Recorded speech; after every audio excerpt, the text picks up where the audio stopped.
1.5 साल के अंतराल के बाद करतारपुर साहिब कॉरिडोर अब फिर से खुल गया है।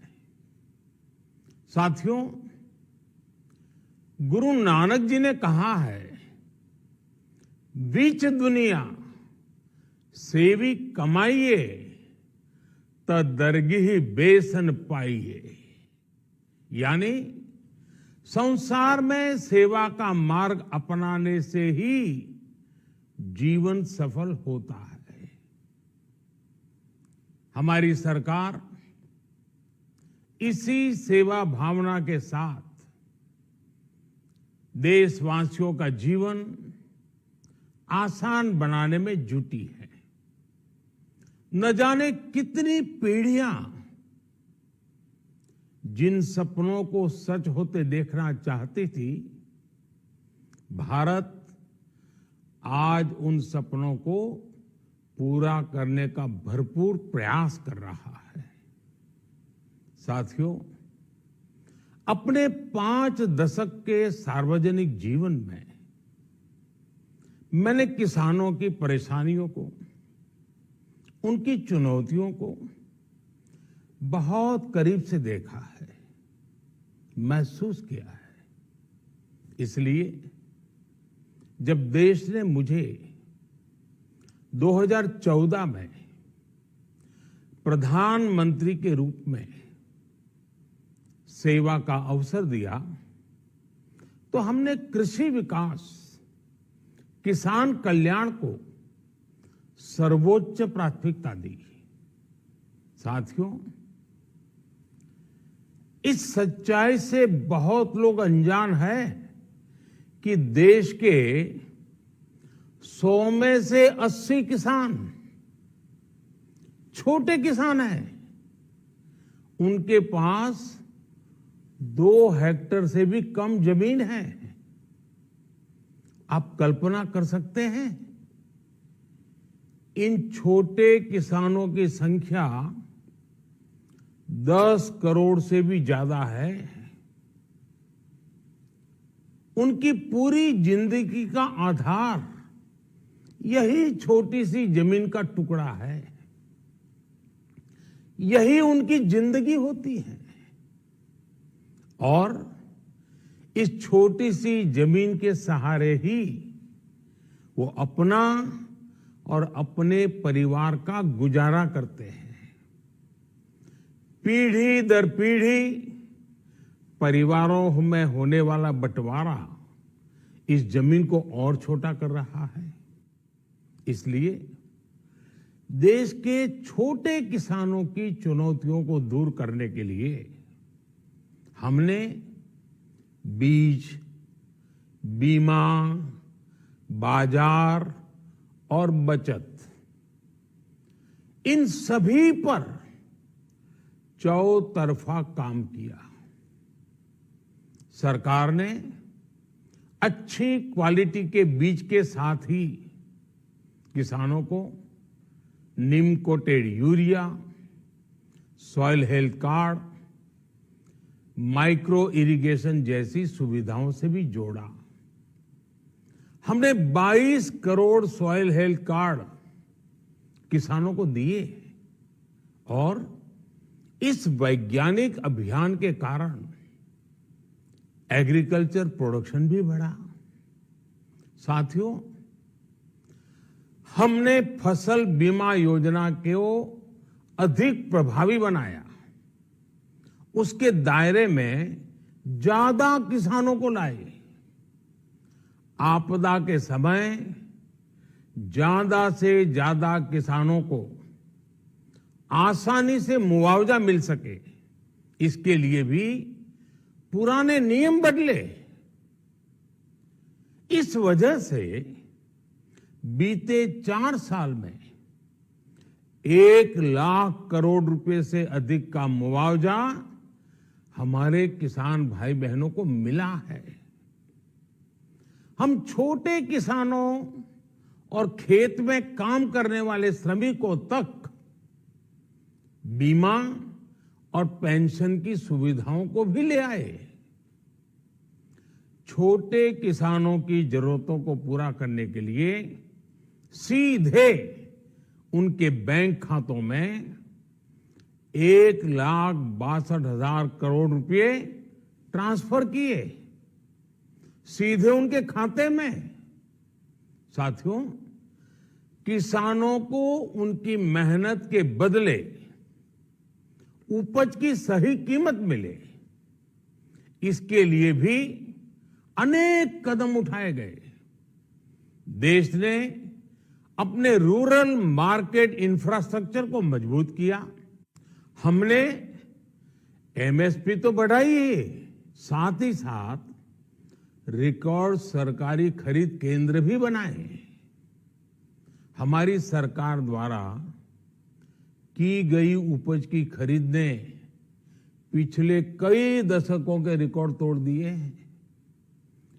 देश की 1,000 से ज्यादा मंडियों को ई नाम योजना से जोड़कर हमने किसानों को कहीं पर भी अपनी उपज बेचने का एक प्लेटफॉर्म दिया।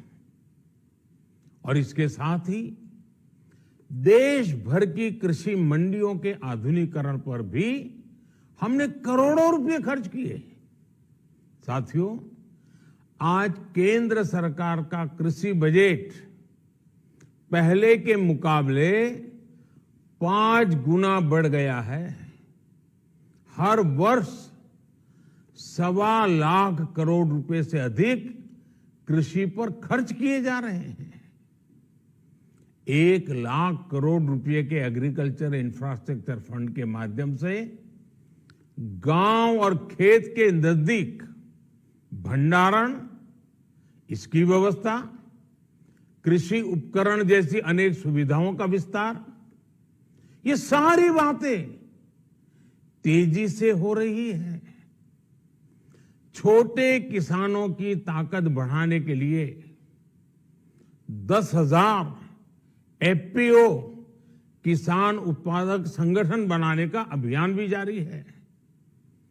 इस पर भी करीब 7,000 करोड़ रुपए खर्च किए जा रहे हैं।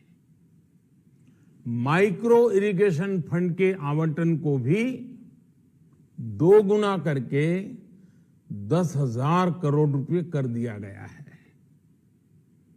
हमने क्रॉप लोन भी 2 गुना कर दिया, तो इस वर्ष 16 लाख करोड़ रुपए हो जाएगा। अब पशुपालकों को मछली पालन से जुड़े हमारे किसानों को भी किसान क्रेडिट कार्ड का लाभ मिलना शुरू हो गया है। यानी हमारी सरकार किसानों के हित में हर संभव कदम उठा रही है, लगातार एक के बाद एक नए कदम उठाती जा रही है। किसानों की आर्थिक स्थिति सुधरे, उनकी सामाजिक स्थिति मजबूत हो, इसके लिए पूरी ईमानदारी से काम कर रही है। साथियों, किसानों की स्थिति को सुधारने की इसी महाअभियान में देश में 3 कृषि कानून लाए गए थे। मकसद ये था कि देश के किसानों को, खासकर छोटे किसानों को और ताकत मिले, उन्हें अपनी उपज की सही कीमत और उपज बेचने के लिए ज्यादा से ज्यादा विकल्प मिले।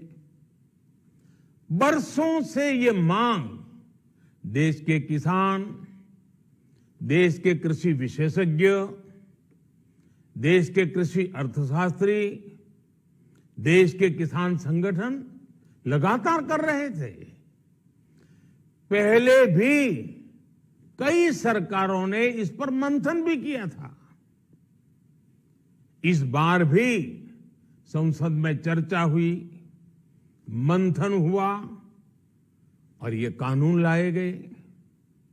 देश के कोने कोने में कोटि कोटि किसानों ने, अनेक किसान संगठनों ने इसका स्वागत किया, समर्थन किया। मैं आज उन सभी का बहुत बहुत आभारी हूं, धन्यवाद करना चाहता हूं। साथियों, हमारी सरकार किसानों के कल्याण के लिए, खासकर छोटे किसानों के कल्याण के लिए, देश के कृषि जगत के हित में, देश के हित में, गांव गरीब के उज्जवल भविष्य के लिए पूरी सत्यनिष्ठा से, किसानों के प्रति पूर्ण समर्पण भाव से, नेक नियत से ये कानून लेकर आई थी। लेकिन इतनी पवित्र बात, पूर्ण रूप से शुद्ध किसानों के हित की बात, हम अपने प्रयासों के बावजूद कुछ किसानों को समझा नहीं पाए। भले ही किसानों का एक वर्ग ही विरोध कर रहा था, लेकिन फिर भी ये हमारे लिए महत्वपूर्ण था। कृषि अर्थशास्त्रियों ने, वैज्ञानिकों ने, प्रगतिशील किसानों ने भी उन्हें कृषि कानूनों के महत्व को समझाने का भरपूर प्रयास भी किया। हम पूरी विनम्रता से, खुले मन से उन्हें समझाते रहे। अनेक माध्यमों से व्यक्तिगत और सामूहिक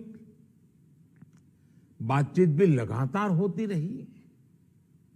हमने किसानों की बातों को, उनके तर्क को समझने में भी कोई कोर कसर बाकी नहीं छोड़ी।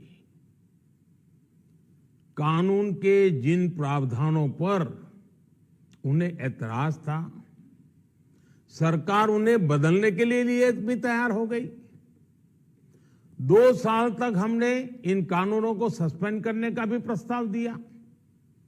इसी दौरान ये विषय माननीय सर्वोच्च न्यायालय के पास भी चला गया। ये सारी बातें देश के सामने है, इसलिए मैं इनके अधिक विस्तार में नहीं जाऊंगा। साथियों, मैं आज देशवासियों से क्षमा मांगते हुए सच्चे मन से और पवित्र हृदय से कहना चाहता हूं कि शायद हमारी तपस्या में ही कोई कमी रही होगी, जिसके कारण दिए के प्रकाश जैसा सत्य कुछ किसान भाइयों को हम समझा नहीं पाए। आज गुरु नानक देव जी का पवित्र प्रकाश पर्व है। ये समय किसी को भी दोष देने का नहीं है। आज मैं आपको, पूरे देश को ये बताने आया हूं कि हमने 3 कृषि कानूनों को वापस लेने का, रिपील करने का निर्णय लिया है। इस महीने के अंत में शुरू होने जा रहे संसद सत्र में, इसी महीने में, हम 3 कृषि कानूनों को रिपील करने की संवैधानिक प्रक्रिया को पूरा कर देंगे। साथियों, मैं आज अपने सभी आंदोलनरत किसान साथियों से आग्रह कर रहा हूं, आज गुरु पर्व का पवित्र दिन है। अब आप अपने अपने घर लौटे, अपने खेत में लौटे, अपने परिवार के बीच लौटे। आइए एक नई शुरुआत करते हैं, नए सिरे से आगे बढ़ते हैं। साथियों, आज ही सरकार ने कृषि क्षेत्र से जुड़ा एक और अहम फैसला लिया है। जीरो बजट खेती यानी प्राकृतिक खेती को बढ़ावा देने के लिए, देश की बदलती आवश्यकताओं को ध्यान में रखकर क्रॉप पैटर्न को वैज्ञानिक तरीके से बदलने के लिए एमएसपी को और अधिक प्रभावी और पारदर्शी बनाने के लिए ऐसे सभी विषयों पर भविष्य को ध्यान में रखते हुए निर्णय लेने के लिए एक कमेटी का गठन किया जाएगा। इस कमेटी में केंद्र सरकार, राज्य सरकारों के प्रतिनिधि होंगे, किसान होंगे, कृषि वैज्ञानिक होंगे, कृषि अर्थशास्त्री होंगे। साथियों, हमारी सरकार किसानों के हित में काम करती रही है और आगे भी करती रहेगी। मैं गुरु गोविंद सिंह जी की भावना में अपनी बात समाप्त करूंगा। देहि शिवावर मोहे इहे, शुभ कर्मन ते कबहू न टरो। हे देवी, मुझे ये वर दीजिए कि मैं शुभ कर्म करने से कभी पीछे ना हटूं। जो किया किसानों के लिए किया, जो कर रहा हूं देश के लिए कर रहा हूं। आप सभी के आशीर्वाद से मैंने मेहनत में पहले भी कोई कमी नहीं की थी। आज मैं आपको विश्वास दिलाता हूं कि अब और ज्यादा मेहनत करूंगा ताकि आपके सपने साकार हो सके, देश के सपने साकार हो सके। आपका बहुत बहुत धन्यवाद।